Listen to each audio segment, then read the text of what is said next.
Welcome to another helping of football nostalgia. This week, Mick Channon and Alan Ball will be remembering the men who just couldn't stop scoring, those magical goal poachers. Hurst trying to rise it above everybody else again and gets Best, who toe-ends it now for Aris. Turn back again, now can Hurst get up? Down he goes, Greaves, side putting it in! Jimmy Greaves gets the credit, and West Ham are level again. Law was saying he wants it in the air, so too does Gowling. And Law, in fact, with an overhead kick, and it's there! He didn't catch it properly, but it went in for all that.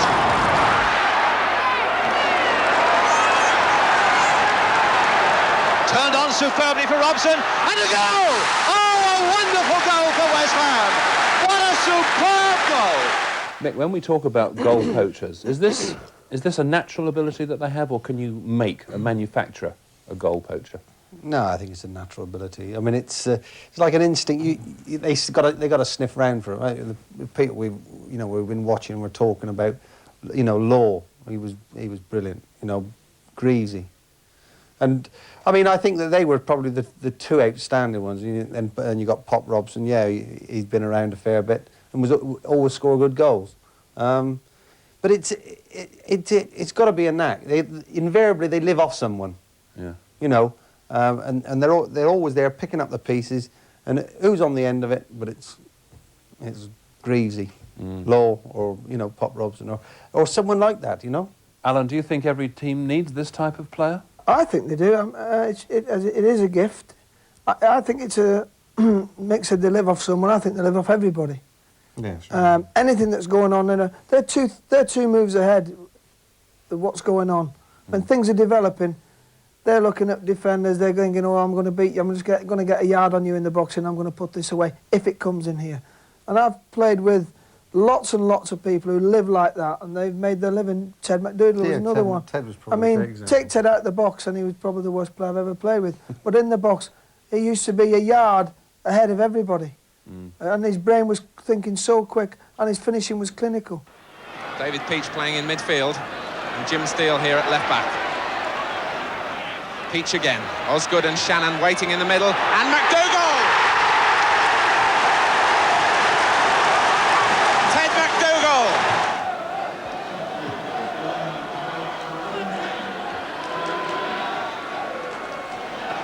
Channon. McDougall is onside. Ted McDougall in with a great chance for number 4, and there it is. You see, when you were playing with them, you forgive them for all what they lacked, because you knew we do all the work, we do all the donkey work. You make a go down that wing, you'd have a gamble, he'd take somebody on, 25-yard run, whip one across the box, and he'd be there, 10 minutes, bump, goal. He'd do the simple thing. He'd do the finishing, the clinical finishing, but that was the most important thing.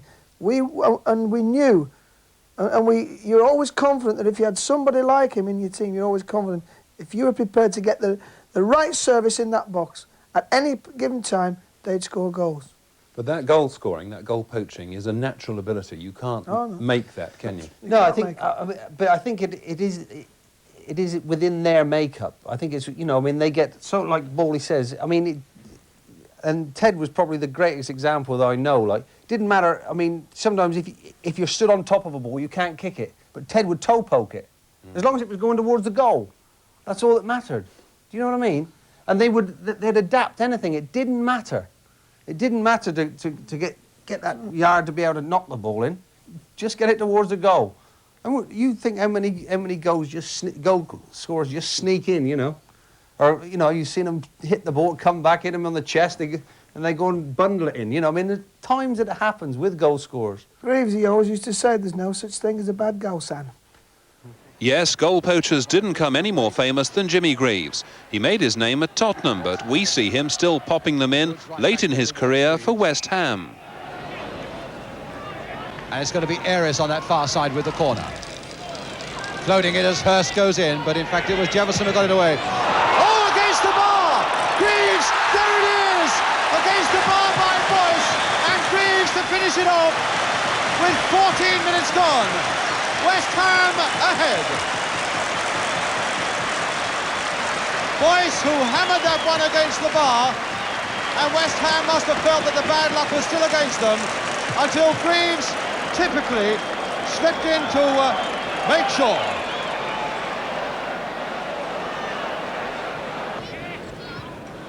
And now Clark, only more facing him, turns it inside there for Robertson. Can he turn on this one and get a shot? And he looks for Woods, and Woods keeping that in. That must have been obstruction by Boyce, flagged by the linesman, confirmed by the referee with his arm aloft, indicating, of course, an indirect free kick for obstruction. And Robertson with it. Little curler there, and a header and a goal by the number 5. By Bell to make it 1-1. Taylor. That's fallen for Morris. Ipswich, if anything, now beginning to get the upper hand. There's a good-looking ball there from Morris to Robertson. He can take on McDowell. And a goal! What a great goal by Robertson! Bonds. And now Lampard. Hurst trying to rise it above everybody else again, and gets Best, who toe ends it now for Aris. Turn back again. Now can Hurst get up? Down he goes. Greaves, side putting it in. Jimmy Greaves gets the credit, and West Ham are level again. And I played with him for England, and he was a fabulous character, as you can probably imagine now on the television. Off the field, he was cheeky, he was fabulous, he always had a wit, and he took that onto the football field. He had not got a care in the world. And in not having a care in the world, he was ice cold.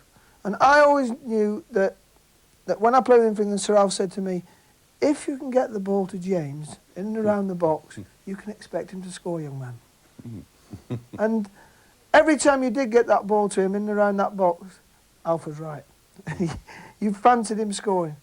Because you just knew he had that instinct, that eye for goal, that knack, and he could beat people in tight situations. As Mick says, running into the box, you always fancied him. He could just drop his shoulder, he could have a little shimmy, change his feet, and then his finishing was ice cold. And he hardly ever, if you ever see the goals that Jimmy Greaves scored, he hardly ever belted balls in from 25, 30 yards. They're always little side footers. All everybody says now in training, the Greavesy, which is the goalkeeper coming out and just bending it round him at the near post. Little bendy buttons in it, outside of his foot that way, little tapping, hardly a header. But every goal he made looked so easy, but he'd done his work just beating people in there. He was what I remember with him, I remember when he came back, to Spurs from, where he went to? Torino or something. He'd been to Italy, and he came back and we played him one day. They beat us, he came back to play for Tottenham, they beat us 6-1. That's when Hughie Fisher said to me, you know, that before the kick-off, you know, I was running around and taking it right seriously, you know, that he says, in a minute they'll be running riot in here, and they did. You know? But having said that, I always remember because he had great touch, you know. He had, I mean, you know, you always look at but he had a great touch outside the box. Yes. You know, he was smooth, and he was well balanced. You know, you never saw him on his backside. You see, everyone would have dirty pants, and, you know, Greavesy was immaculate in everything he'd done. And, I mean, he was a great, well-balanced and a great striker of the ball, you know, and he stroked everything. Now to another player who knew where the goal was, Dennis Law. Here he is in action for Manchester United at Selhurst Park, and Crystal Palace score first. Now it's Bertinel streaking away, and a goal! Palace go into the lead with only 4 minutes gone. Sadler, losing it to Tambling. And number 2, Bobby Tambling. A mistake by Sadler, giving Stepney no chance. And Tambling makes it 2-0.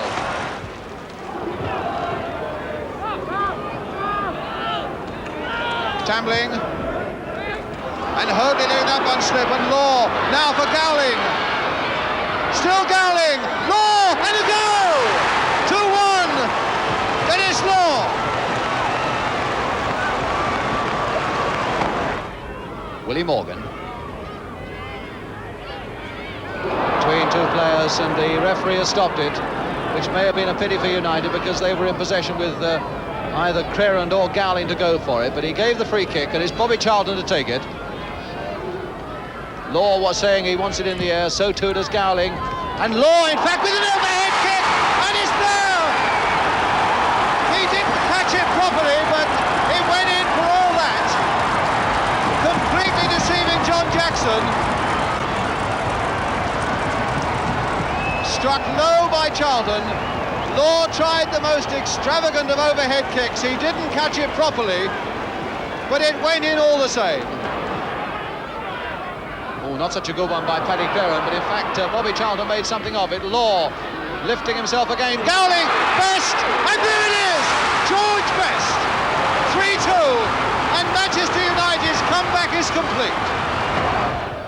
And Best once more bursting on that scene, and played there nicely by Crerand for Best to hammer on, and Jackson, and it's there!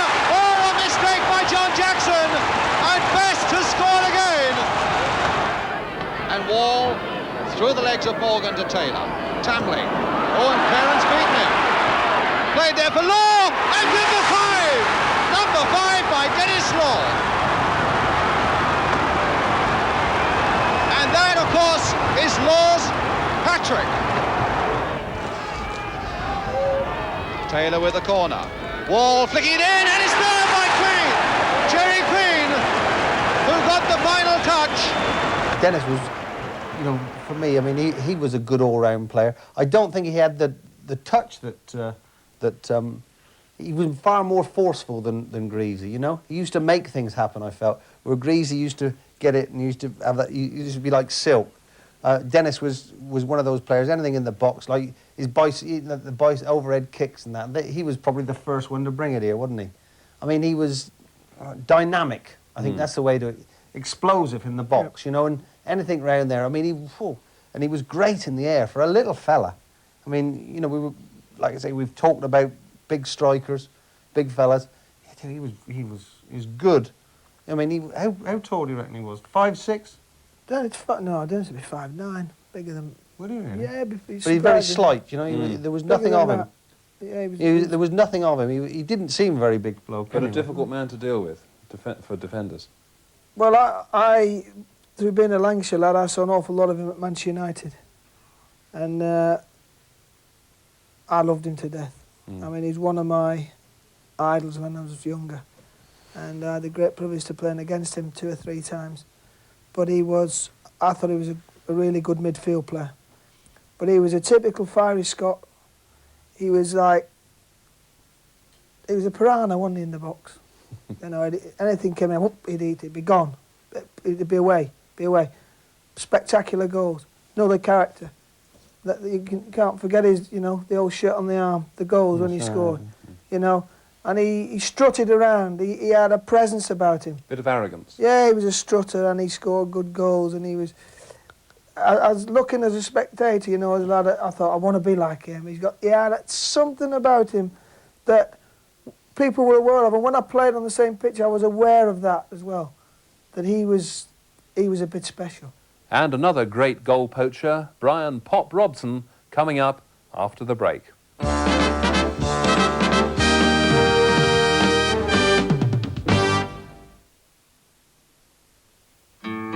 If you enjoy being creative, but somehow can't express yourself the way you want, don't give up. Be Creative will help you explore the world of arts and crafts, discovering the skills of painting and sketching, introducing crafts like pottery and photography, with tips, know-how and projects to develop your skills and get impressive results. Be Creative, the practical guide to arts and crafts. America's 3 favorite bachelors are back. Kick it! And this time, fatherhood's presenting some even bigger surprises. What a crock. Hey, where did you hear that expression? What a crock. What'd they do? Touchstone Pictures presents Tom Selleck, Steve Guttenberg, and Ted Danson. Hey, turn it along. You're on. 3 men and a little lady. How come none of you are married? Rated PG. At a cinema near you now. My sister's a greaser. It makes her prone to spots. Hair cosmetic cleanser just isn't enough, but Clearasil cleanses pore deep to remove twice as much grease and helps prevent spots. Now she uses it every day, and it's really made a difference. Maybe it's gone too far. Spot the difference with Clearasil.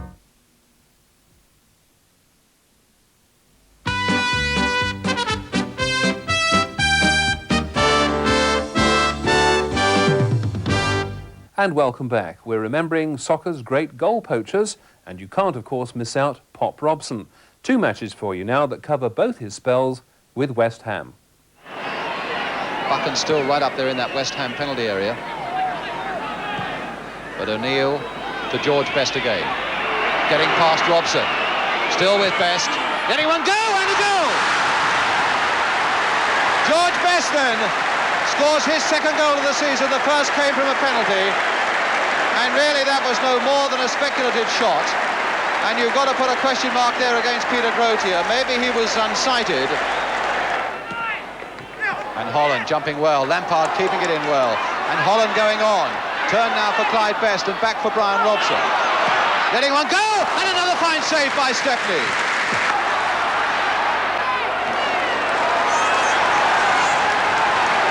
Turned on superbly for Robson. And a goal! Oh, a wonderful goal for West Ham. What a superb goal. Brooking, who made it with that lovely pass on for Robson. And Robson, who ran into the best possible position to turn it past Stepney. Bonds again to Bobby Moore. And again Robson right in there. And Holland was almost there. In fact, he got a kick in the face. And now George Best. Bonds after him. And still George Best. Oh, cutting one side of Lampard, sending him the wrong way, and still George Best. And it's still George Best with a shot that had Grotier down. And that really was the first piece of real George Best we've seen. Shut down. A low one this time. Buchan missed it completely. Tyler. What incredible little bit of skills there! Oh, just wide! O'Neill, Law right in there. Bobby Charlton. To Tony Dunn. Crossed again towards Law. Challenged by Holland. Best. And Law. And Best, a great chance here. Moore. And Moore! Ian Moore! 2-1 to Manchester United.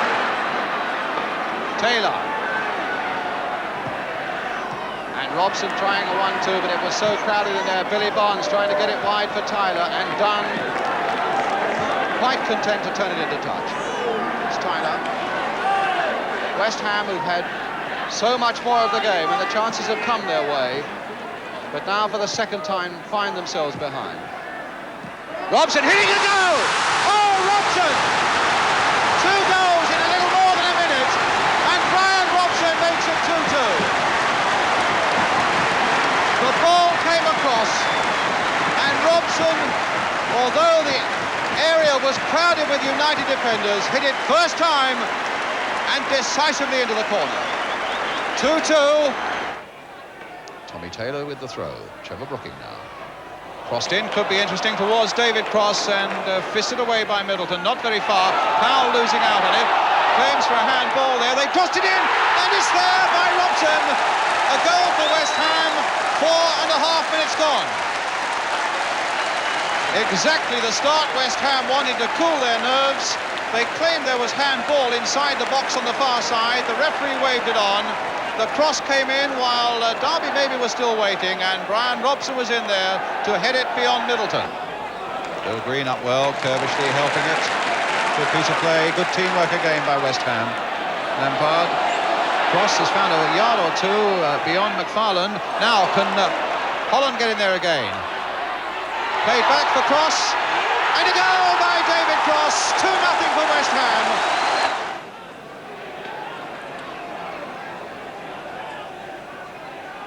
Brooking, crossed in just by the byline. David Cross on the far side, heading it back again. Oh, good heavens above, how did that fail to go in? Colin Todd completely missing his kick on the line.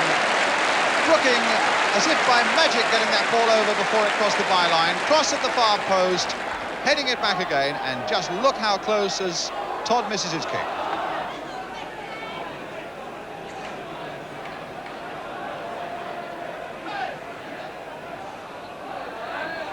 Farland, Brooking crashed through him there. Well, a little pass inside for Robson, hit first time!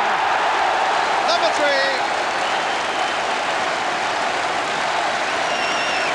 That might just about make it safe, completely so for West Ham. The mistake, though, was by Roy McFarland. And once McFarland had made that mistake, Brooking was onto it. A delightful little pass there for Robson. And Robson finished it off. Well, his record stands for itself at all levels. And even when he got older, the sign of I think it was only 37, 38 years of age, he was still getting goals. And that's when you've lost that little bit of pace, that little bit of sharpness that you had when you were younger. His predatory instincts still got him goals when he got older. And that to me is the sign of a person. Goal scorer. He's always got goals, and he's what we're talking about, a goal poacher. If I was Pop, I'd be delighted to be talked about in the same breath as Greaves and Dennis. He was a good goal scorer. I just don't feel that I think there's several like him. You know, you can talk about, Ted McDougall, who scored a lot of goals. Tony Brown. Tony Brown, who from what's his name? He was a great goal scorer. At West Bromwich. You know, there was a lot of, but Pop, yeah. I mean, he had been around, and he scored a lot of goals on the television, as we've seen. But at that time, he was scoring a lot of goals. I remember him going to Newcastle, but he was, what can I say?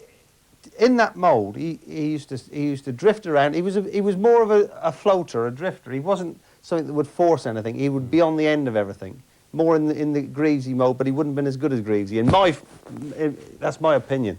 But yes, I mean, as Bawley says, these goal scorers, they score goals not just one season, then have a bad season. They score consistent through their career. You have a look at them, and that's the judge of how good players are. Goal scorers, or whatever. Whether it be midfield players, you have a look at it. If they last a period of time and they score 10 goals, as they get older, they might not score as many. But I bet they're scoring goals right to the end of their playing days. And goal scorers will be the same. They'll score goals right the way through it and consistently. And that's where you say, yeah, he was a great goal scorer. Or yes, he was a great player. Not these players that score one year score 30 goals and next year be lucky if you see them and they probably score 5 or 6. They're not players. You've got to stand the test of time in this game, and that's what we're talking about, these goal scorers now. Are goal poachers worth the big fees that they sometimes command? Are they more important in the overall scale of things than other areas in the team? I think so. I think, again, they change games. They win games for you. You can be under the cosh for a long period, and you'll just have one breakaway, one attack, and they'll put it away for you. You see, you won't survive if you don't score goals. No team will. It's all very well that, all the tactics are coming and they're not giving any goals away. If you keep scoring goals, if your teams you're going to win games. You might not. You're going to get beat as well. But if you can win games, you've got a chance of surviving. If you draw every game in the season, you're going to go down. Do you know what I mean? So you need goal scorers. I mean, people are always going to pay money for them because that's the most important thing in the game is to score goals. 'Cause you've got to win. You get nothing for a draw. I suspect you both enjoy watching a real goal poacher at work, though. I mean, it's one of the great sights in football, isn't it? They're characters. I mean, we played with them. We played with a lot of them.